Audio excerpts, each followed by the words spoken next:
Hey guys, welcome back to my YouTube channel. If you're new here, my name is Michelle and I am a full-time reseller online. I used to say just Poshmark, but I'm on a lot of different platforms now, so yeah.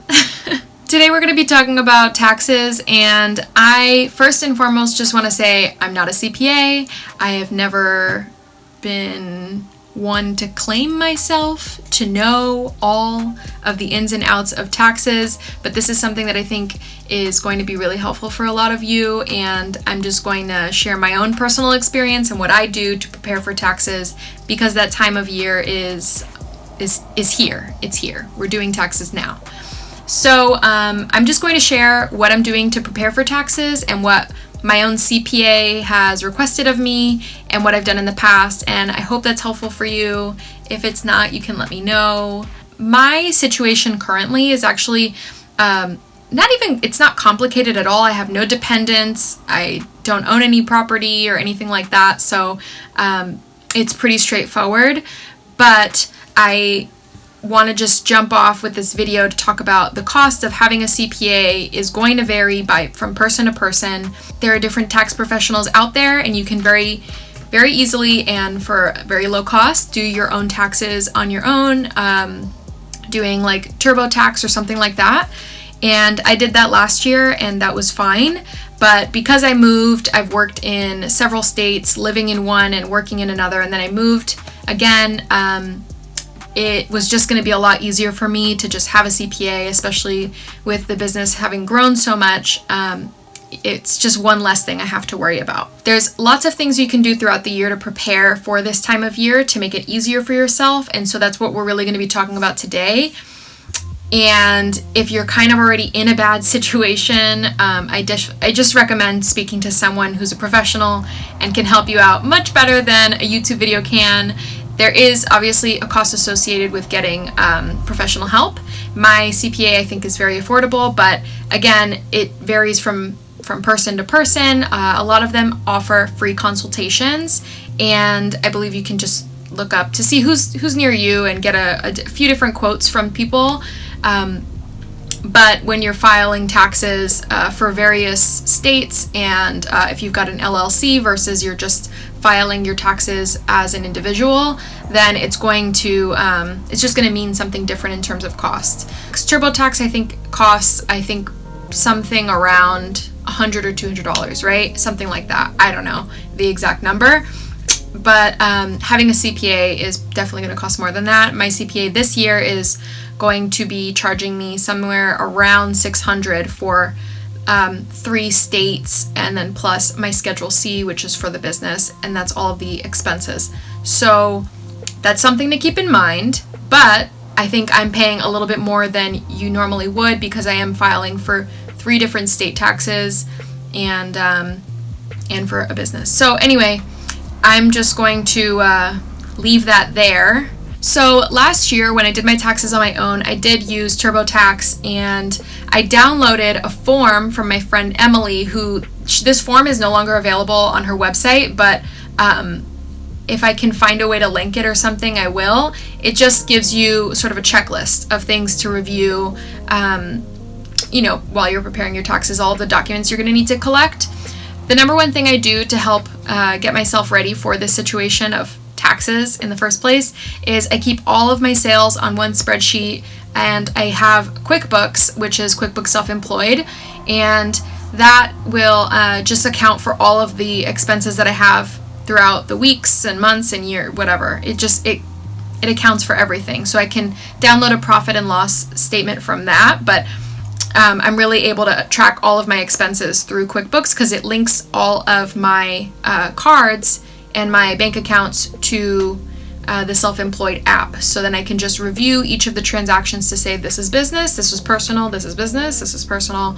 There's a really easy way of doing that. Basically, it's just in an app.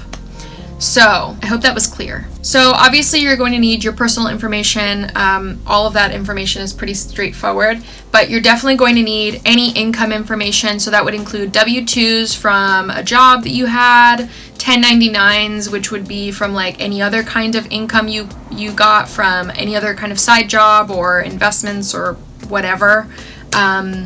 There's 1099-C, a MISC, the S, 1099 INT, Div, B, K1s. Those are all different things. Up until March of last year, I had a full-time job that was giving me a W-2, and so because that obviously went into the year of 2019, I have a W-2 for last year, as well as all the income that I made from my business. I don't have any 1099s or anything like that to worry about, so great, check. Then there's business income. Business income you should have been tracking throughout the year, but if you didn't, then it's time to literally look through every single, sale you've made. Most of the platforms, at least the ones that I'm on, will offer some sort of downloadable sales sheet.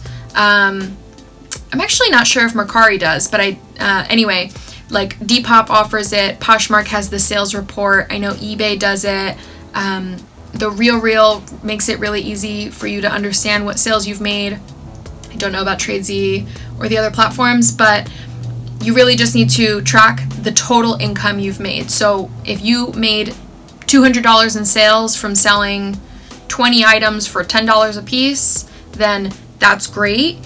That's the number, that's your gross sales. Before expenses, before anything, that's the total amount of your sales. Now, aside from your business income, you obviously need to know expenses. The different expenses are going to be things like web hosting, social media costs, again, like the dry cleaner, business meals, Posh Fest, office expenses, if you've got, your utilities, subscriptions that you've got, that like professional subscriptions.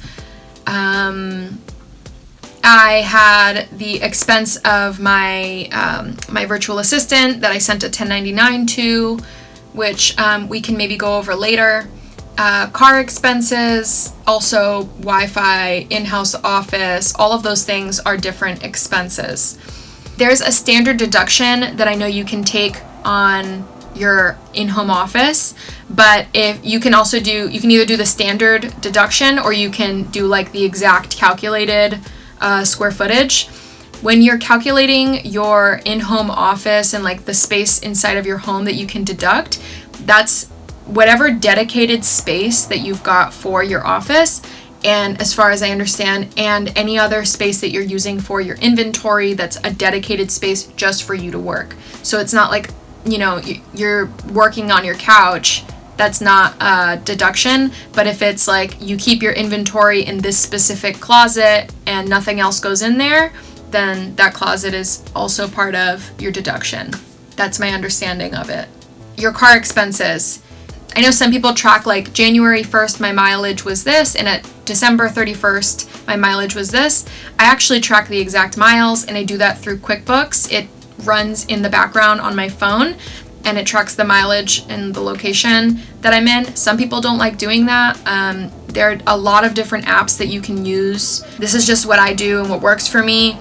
I like doing it because then it's all in one like really cohesive place for me to just say, okay, my expenses are this. Oh, my mileage is on the same website. Wow, I've got all of this information on one platform. Actually, I also think I have a referral code for QuickBooks. I'm not sure about that, but if I do, I'll leave it down in the description box so you get like a percentage off or something like that. I'm not sure, but I think there's like a referral thing, so maybe I'll put that in the description if I actually have one. I'm not sure. Anyway, there's other apps you can use, again, like I said, and I used to use Stride for my mileage, but it was just, I like having one running on in the background because I always would forget to like start and stop the timer, like that would say this is where you are. So like every time I went to the post office, I would have to hit start, and then when I got home I had to hit stop, and then it's just other expenses like your Wi-Fi, the utilities your home office maybe uses. If you have an office obviously outside of your home, then you have a very clear you have a very clear bill. Like this bill went to my home, my office. But if you're inside of your home, your utilities or your like the electricity you pay to have your home office be lit. The utilities you pay for having a home office and all of that, that is all deductible because it's all going towards your business. So I know there's probably going to be more questions about other things that you can deduct as far as like what other deductions or what other credits can you take. I'm not sure I feel comfortable going super in depth because again, I'm not a tax pro. That's pretty much that. So there's also your selling fees, and selling fees is an expense. And let's say you were on Poshmark and you made $200 worth of sales all year round, and you made $200 total gross sales. That's before Poshmark takes their cut or whatever platform you're on. You know what I'm saying. You make $200 worth of sales, and then they take their 20% fee, which would be $40. So now you have $160. And so the fee is something you can expense. And you need to know the total amount that you paid in fees for PayPal, Amazon, eBay, Poshmark, whatever, all of the places. Now we're going to talk about inventory.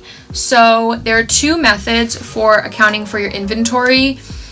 And the way that I do it is the accrual method. The accrual method is you account for that cost when the item sells. So if you make a sale, you buy something in January that costs you $5, you're not going to be able to expense that item until it actually sells.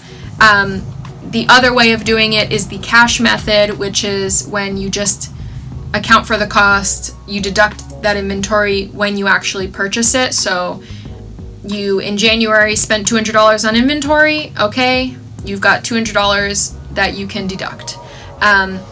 Once you pick one way, either cash or accrual, you should not be flip-flopping back and forth. You should just kind of pick one and stick to it year after year. And that's pretty much that. You find what works for you, one or the other.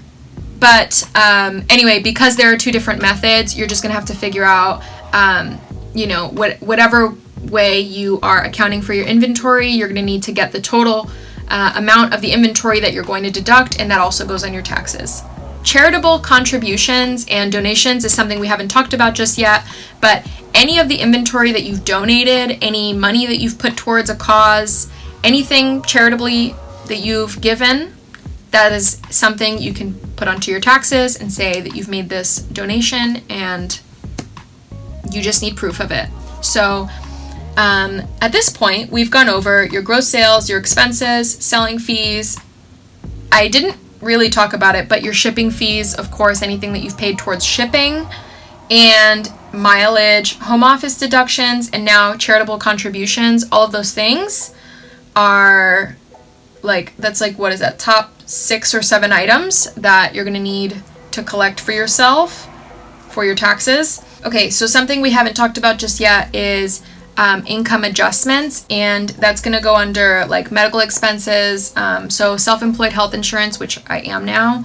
I paid for my own health coverage this year, and I don't have an employer that offers like a health plan or anything like that. So I am going to put that on my taxes that I have self-employed health insurance, and also records of business moving expenses. That's another thing that can reduce how much your income is taxed.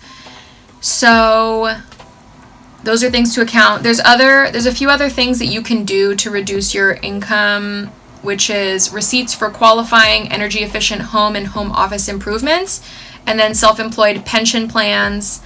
I think that's really enough about that. Other things that you may have missed are if you have like a solo 401k plan. The last two things that I want to talk about, which don't apply to me necessarily, but maybe apply to you, or if you have a rental property of any kind, which I do not. I know nothing about home ownership. It's just not in my wheelhouse. It's just not there. And any tax payments that you've already made. Now, as somebody who has a business, you should be making quarterly tax payments. It's really easy to do. You literally just go online and make an approximate payment for how much you think you're going to owe.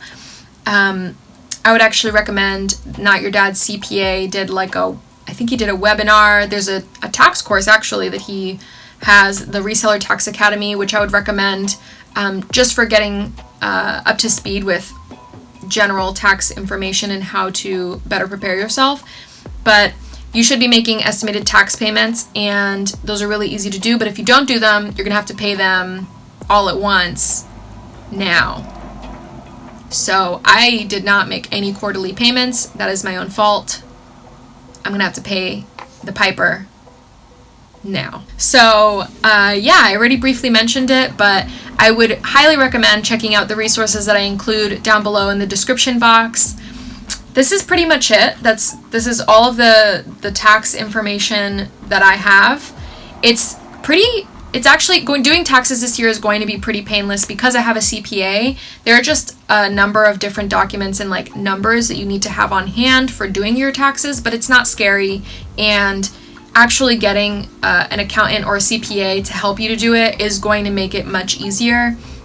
I also understand that it's maybe like the cost is not in the cards for everyone, but I think of it as like an investment in protection for yourself. So I definitely recommend getting a tax expert or a professional to help you. I can't emphasize that enough, and they can definitely save you tons and tons of money and making sure that you're filing everything correctly and that you're not missing out on any of the expenses that you're owed. But do what works for you. Do what works best for you. 100%. It's on you. It's on you, boo. That's all I could say. This is something I think I'm hesitant to discuss very in depth, and I think most people are kind of hesitant to discuss because I'm not a pro, and I'm also afraid of like saying the wrong thing. You know, I don't want to like give you the wrong info. If you're looking for tax advice, like go to someone who really knows what they're talking about. It's super important to get the right advice for your situation, for your state, for your livelihood, and this is your business. Don't be afraid to reach out to a CPA and ask questions and figure out if it's the right fit.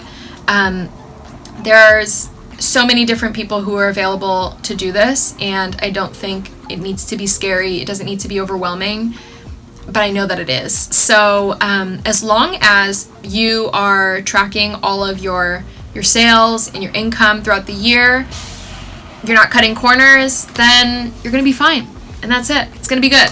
If you like this video, please give it a thumbs up, hit the bell for notifications so that you never miss another video, and subscribe down below. I'll see you in the next one. Thanks so much for watching. Bye!